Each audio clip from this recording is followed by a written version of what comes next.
السلام علیکم my dear YouTuber احباب، کیسے ہیں آپ سب؟ تو چلیے پڑھتے ہیں عشق میں بسمل ایپیسوڈ 180 پارٹ 2۔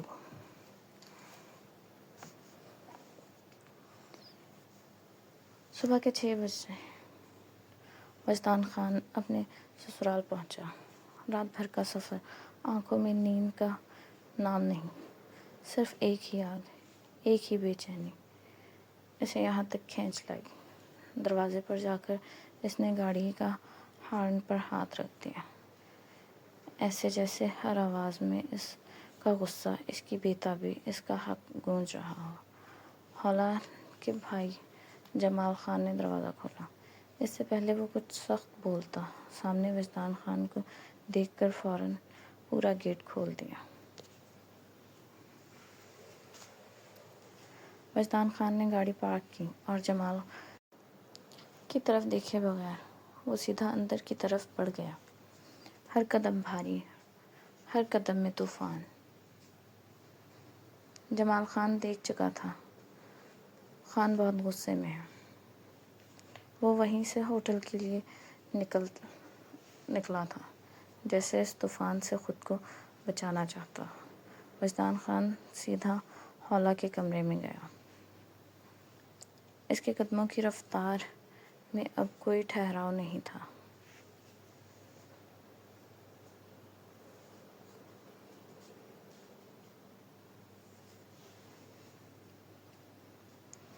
اس نے جیسے ہی دروازے کو ہاتھ لگایا، دروازہ ہلکی آواز سے ایک کھلتا چلا گیا تھا، جیسے وہ خود بھی اس طوفان کے آگے بے بس ہو۔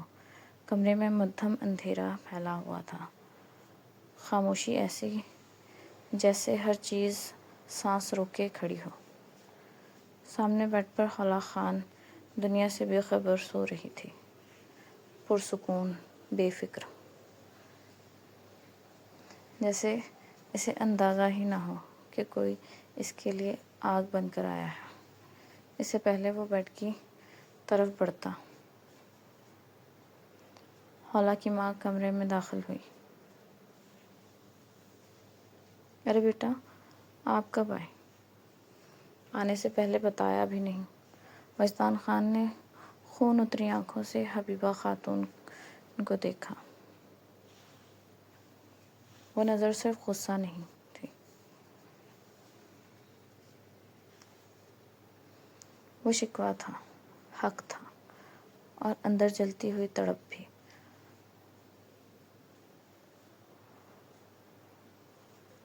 وہ بھوئیں لہجے میں بولا، آپ کی بیٹی مجھے بتاتی کہ وہ یہاں ہے تو میں بتاتا نا۔ جب مجھے پتہ ہی نہیں، یہ عورت مجھے بتائے بغیر 1 ہفتے سے یہاں پڑی ہے، تو میں نے کس کو بھی کیا بتانا تھا؟ ہر لفظ کے ساتھ اس کا ضبط ٹوٹ رہا تھا، ہر جملہ اس کے دل کی آگ کو ظاہر کر رہا تھا۔ جس کی بیوی اسے کچھ نہ جانتی ہو، وہ بندہ کیا ہی کسی سے کچھ کہہ سکتا ہے؟ یہ صرف شکایت نہیں تھی، یہ ایک مرد کا زخمی غرور تھا۔ حبیبہ خاتون بری طرح شرمندہ ہوئی۔ ان کے چہرے پر واضح ندامت تھی، جیسے وہ اس سچ سے نظریں نہیں چرا سکتی تھی۔ وہ بولی، نظریں نہیں چرا سکتی تھی۔ بیٹھو بیٹا، میں کچھ کھانے کو لاتی ہوں۔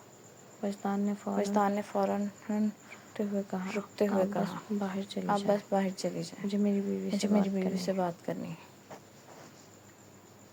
اگر نہیں جا رہی تو میں اسے ابھی اٹھا کر لے جاتا ہوں، گھر جا کر بات کر لوں گا۔ اس کے لہجے میں اب صاف تھی وارننگ، ایک حد، ایک فیصلہ۔ ارے نہیں بیٹا، آپ لوگ بیٹھو، ایک فیصلہ۔ میں تو ویسے ہی کہہ رہی تھی۔ وہ جلدی سے باہر نکل گئی، جیسے اس کمرے میں اب رہنا ممکن نہ ہو، جیسے وہ جان گئی ہو کہ اب یہاں میاں بیوی کے بیچ طوفان پھٹنے والا ہے۔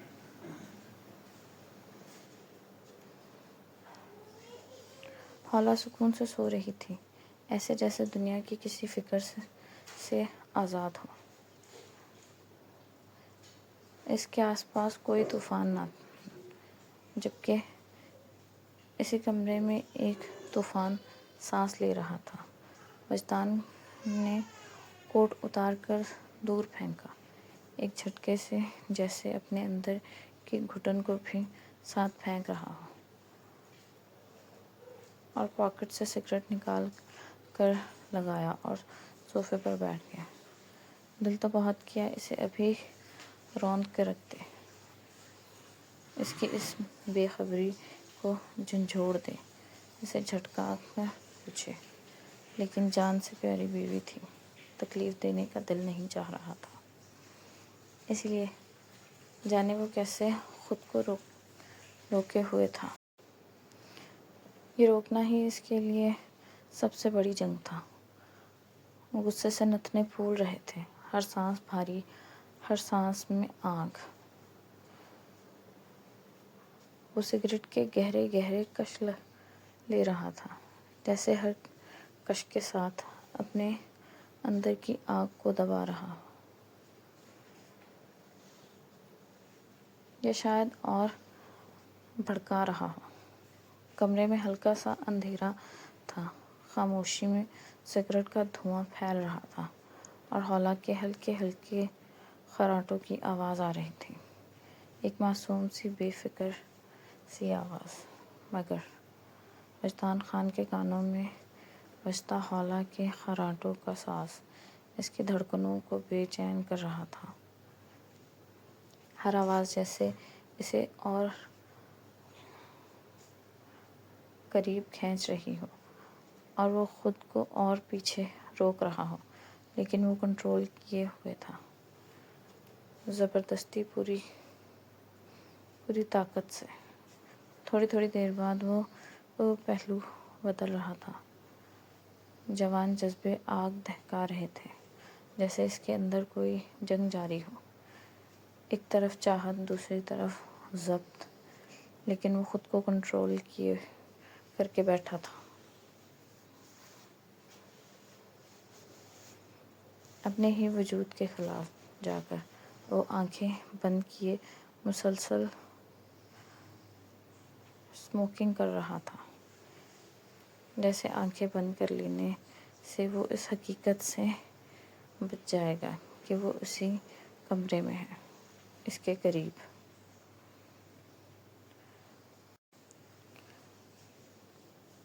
وہ شرٹ بھی اتار چکا تھا، مری کی ٹھنڈ میں بھی اسے گرمی لگ رہی تھی، یہ موسم کی گرمی نہیں تھی، یہ اس کے اندر جلتی ہوئی آگ تھی۔ ہر سانس کے ساتھ اس کے چوڑے سینے کے کٹ بھی ساتھ اوپر نیچے ہو رہے تھے، پھیلے ہوئے مسلز اس کی وجاہت کو اور بڑھا رہے تھے، مگر اس وقت اس وجاہت کے پیچھے ایک بے چین، تڑپتا ہوا مرد چھپا ہوا تھا۔ اور پھر سے سگریٹ لگایا، آنکھیں بند کر کے صوفے پر بیٹھ گیا، جیسے خود کو کسی حد میں قید کر رہا ہو۔ اس حال میں وہ حولا کے قریب جانا نہیں چاہتا تھا، کیونکہ وہ جانتا تھا اگر اس کے قریب گیا تو اسے ہرٹ کر دے گا، اسی لیے صبر کے گھونٹ بھر کر بیٹھا تھا، ہر لمحے میں اپنے آپ کو روکتا ہوا، ہر سانس کے ساتھ لڑتا ہوا۔ سگریٹ ختم ہوئی تو وجدان نے آنکھیں کھولیں،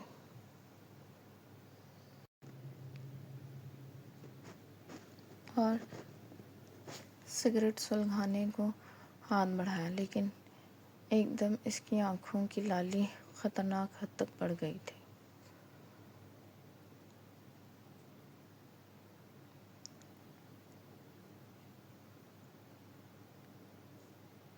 جیسے اب ضبط کی آخری حد بھی ٹوٹنے والی ہو۔ حولا کی ٹانگیں کمبل سے باہر تھیں اور پوری پنڈلی برہنہ تھی، صاف شفاف ملائی جیسی۔ پیر کے ناخنوں پر ریڈ نیل پالش لگا رکھی تھی۔ یہ عورت رحم کھانے کے قابل نہیں تھی۔ وجدان خان نے آنکھیں زور سے بند کر کے دوبارہ کھولی۔ اب ضبط ختم تھا۔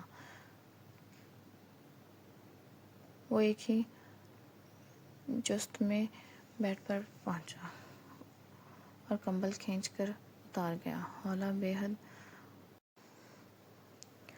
وارن نائٹی میں تھی۔ وجدان خان کا خون کھولنے لگا۔ اس نے آگے بڑھ کر حوالہ کی گردن پکڑ لی۔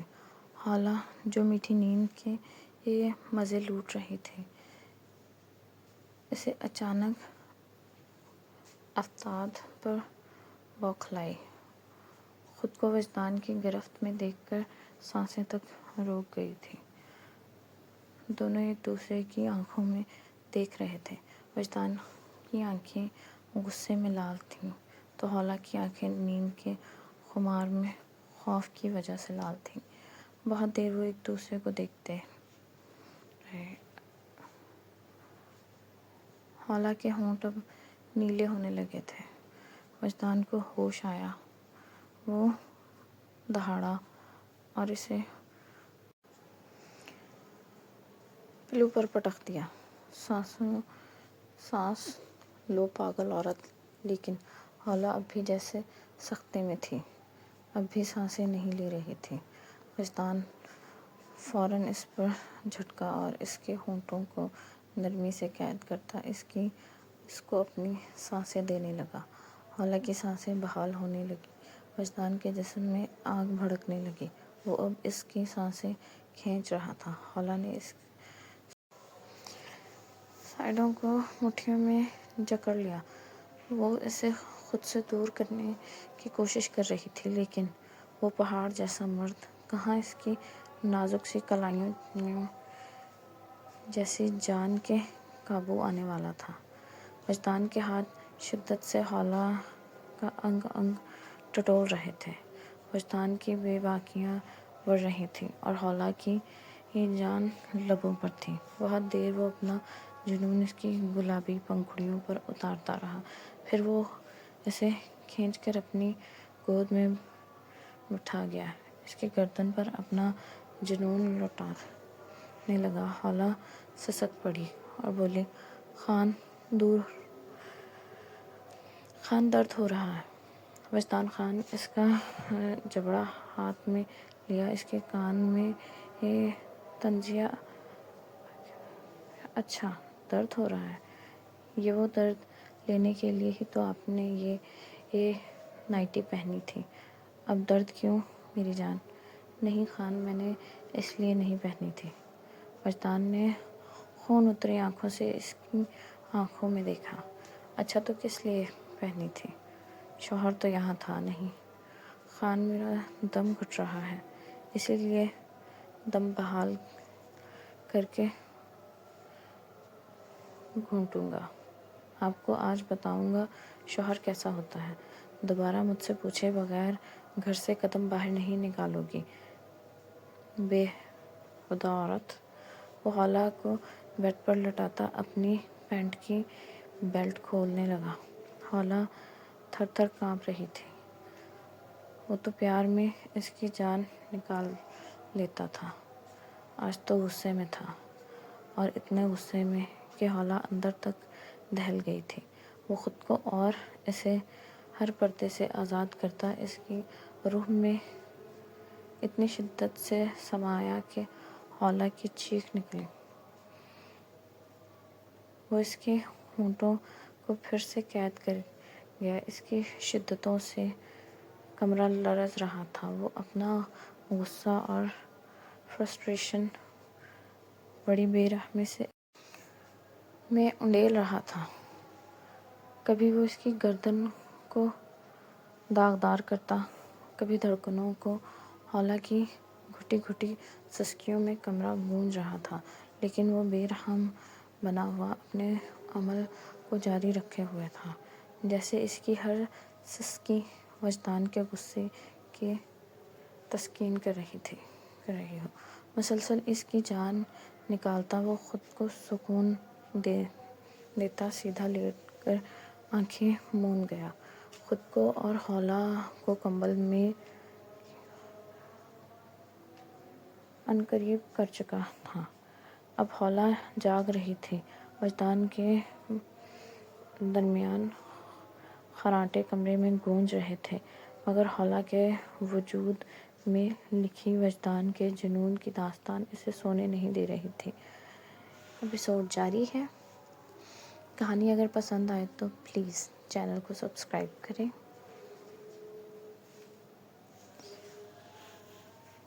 شکریہ۔ اللہ حافظ۔